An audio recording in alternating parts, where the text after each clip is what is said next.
Okey, pola dat sisi ni, okey, kita boleh gunakan untuk orang yang plus size. Okey, dia yang ada buat dada besar kan, ada berperut apa semua, dia akan membantu membuat baju tu kelihatan lebih terletak dan cantik. Okey, cara nak gunakan dia, kita sama ada boleh kita jahit untuk yang lisu dekat sisi ni. Okey, untuk nak jahit ini, ataupun kita boleh sorokkan dia. Kalau untuk yang hadapan ni, kita boleh gunakan dia ataupun tidak. Kalau orang yang berperut tak nak pakai yang ini, hanya nak pakai ini, boleh.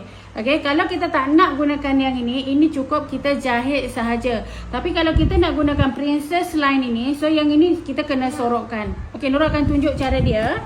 Okey, kita kena gunting dulu. Kita akan gunting, kita akan buang ni. Kita akan gunting ikut line yang Nurul tanda ni. Ni kalau nak buat princess line, baju yang princess line. Ini pola dia separuh. Okey, kita boleh gunting macam ni. Ni kita buang, lisu dia kita buang. Yang ini kita sorokkan dia. Ni kita akan tindih macam ni. Ni sorok dia, kena sorok macam ni.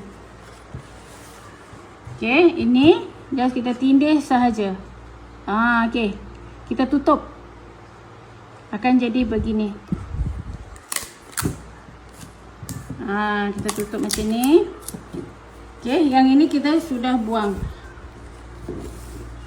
Yang ini kita sudah buang. Jadi bila nanti siap, bila kita buat macam ni, kita akan jahit dia. Ni kita jahit pecah-pecah bila kita potong asing-asing dekat kain. Ini satu keping, ini satu keping. Kemudian bila kita jahit, kita akan cantum macam ni. Okey, ni kita jahit, kita jumpakan macam ni. Kalau yang ada yang dia punya pola tu terus panjang, ini kita buka bahagian atas saja. Yang bawah kita ikut ukuran. Bahagian punggung tu kita tak payah buka dekat sini. Kita hanya jahit dekat bahagian atas je, bahagian lisu saja. Okey, so nampak tak dia punya perbezaan dia? Ni.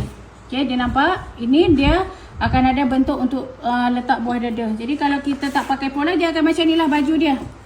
Okey, baju dia akan jadi begini. Ni dia flat je macam ni kan. So yang ini dia akan ada bentuk buah dada ni, dan inilah yang akan membuat baju tu kelihatan cantik. Sebab yang ini kita dah simpan. Okay, yang ini kita sudah simpan macam ni, dan akan baju dia nampak bentuk macam ni. Okay, ini yang nak menggunakan dat depan macam ni. Tapi kalau tak nak, ini just dijahit je terus. Okay, kita jahit dia macam ni. Ini kita biarkan, ini kita jahit. Okay, selamat mencuba. Siapa yang nak dapatkan set master pola ni, cepat-cepat klik link di bawah.